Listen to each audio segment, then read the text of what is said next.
Assalamualaikum warahmatullahi wabarakatuh. Perkenalkan, nama saya Muhammad Gajah Saputra dari Prodi Informatika kelas 1B NPM 66246036.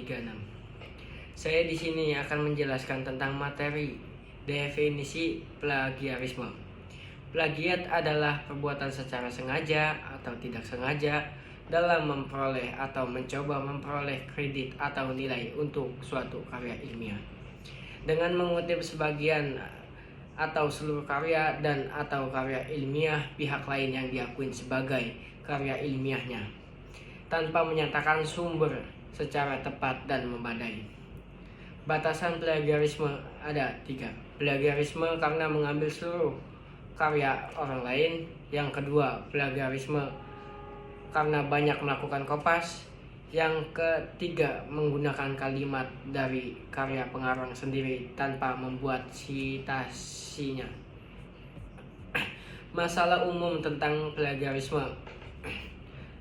Informasi atau ide umum dari berbagai sumber, image, buku atau artikel jurnal yang dibaca dan sudah diinternalisasi menjadi bagian dari pemahaman dan pengetahuan kita, tidak merupakan plagiarisme jika kita ungkapkan lagi. Namun ketika kita ingin menuliskan kalimat yang spesifik mengacu kepada data tertentu atau bagian spesifik milik si pengarang, maka harus mengutip dan membuat citasinya. Mengapa terjadi plagiarisme? Yang pertama, terlalu mudah untuk melakukannya. Yang kedua, tidak tahu kapan boleh dan butuh mengutip. Yang ketiga, malas membaca dan melakukan proses analisis dan sintesis. Yang keempat, tidak membuat kerangka karangan terlebih dahulu. Tidak ada rumusan kalimat penelitian yang dibuat terlebih dahulu. Yang terakhir, tidak pernah menganggap hal ini serius. Kapan boleh mengutip? Yang pertama, saat mengutip teori atau pernyataan. Yang kedua, saat mengutip data statistik, numerik, tahun, angka, koefisien yang spesifik.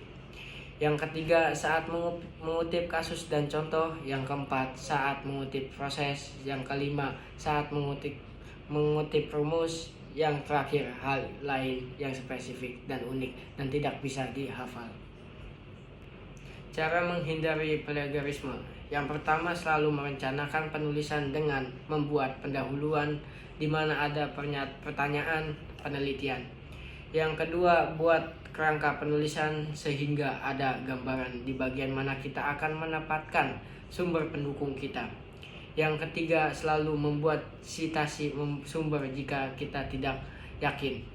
Yang keempat, memahami dan menguasai minimal satu model citasi sehingga mempermudah proses penulisan tanpa harus melihat referensi model citasi. Yang terakhir adalah jika tidak mau menghafal, silakan menggunakan bantuan referensi generator atau manager.